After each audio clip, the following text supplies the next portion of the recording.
Seberapa hematkah menjaga seorang pacar mini? Makanan tidak perlu beli dua.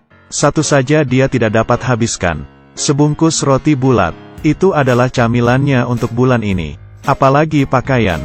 Bisa dibuat hanya dengan sapu tangan. Jika mau dibeli, pilih saja baju boneka. Karena dia sangat mini. Kasurnya terbuat dari kotak tisu.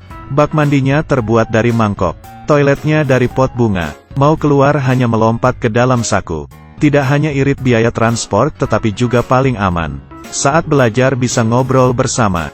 Juga tidak takut ketahuan guru. Sangat keren. Tetapi hari itu tanpa sengaja, Xiaomi dilihat oleh nenek.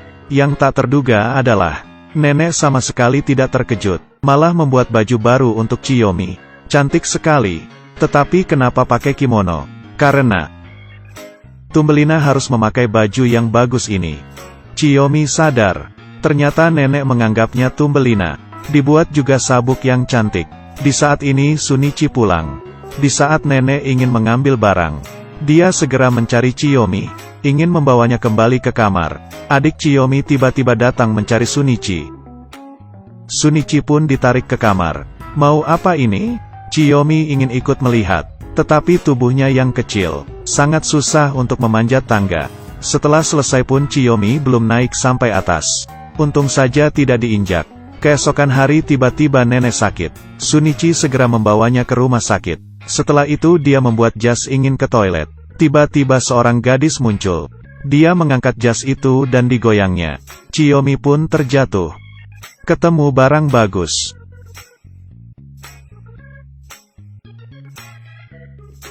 Seberapa buruk cara tidur seorang wanita. Kakinya begitu bagaikan kepiting. Tidur pun tidak teratur. Ingin menukar posisi saja. Hampir terjatuh dari kasur. Untung saja mata dan tangan Shunichi cepat. Tetapi hari kedua ketika menjenguk nenek, Shunichi baru saja ke toilet. Xiaomi sudah hilang. Ternyata barusan, Xiaomi dilihat oleh seorang gadis. Lalu ditangkapnya. Di saat ini dia ingin melarikan diri. Tetapi dia lupa kalau dia diikat. Sakit sekali. Gadis itu menarik tali dengan erat, dan menyuruhnya diam. Jangan lari peri kecil. Xiaomi pun terdiam, hanya bisa terpaksa menemani gadis ini. Tetapi nenek pas juga di ruangan ini.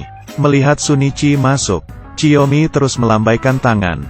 Tetapi karena kecil, Shunichi sama sekali tidak melihatnya. Malah terburu-buru ingin mencari Xiaomi. Cari kemana? Saya di sini. Xiaomi sangat panik. Untung saja nenek melihatnya.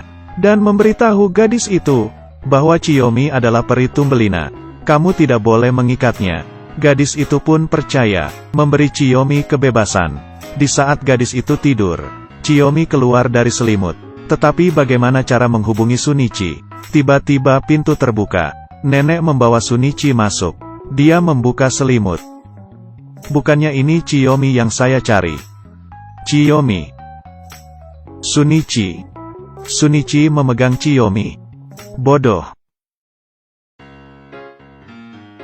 Buat saya khawatir sekali. Setelah menemukan Xiaomi, Shunichi pun dapat tidur dengan tenang. Hari itu rahasia Xiaomi menjadi kecil. Diketahui oleh adiknya. Adiknya sangat sedih. Tiba-tiba teringat legenda kuno. Thumbelina berdoa pada matahari pagi hari. Berhasil kembali ke wujud aslinya. Mungkin Xiaomi dapat mencobanya. Sebuah kolam dan sebuah baskom. Shunichi dan Xiaomi pun berendam. Ini seperti bermain. Malam hari mereka tidur bersama. Xiaomi tidur di dalam lengan Shunichi. Tiba-tiba dia bangun. Ingin mencium wanita yang dicintainya. Malah teringat mulutnya. Akan membuat Xiaomi tak bernafas. Tunggu setelah berubah besar saja. Keesokan pagi, mereka duduk menunggu di atas batu. Baru saja fajar menyingsing. Xiaomi langsung berdoa. Tetapi legenda hanyalah legenda. Dia sama sekali tidak berubah. Karena situasi begini, Xiaomi harus berkata jujur pada orang tuanya. Demi tidak menyusahkan Shunichi, dia minta putus.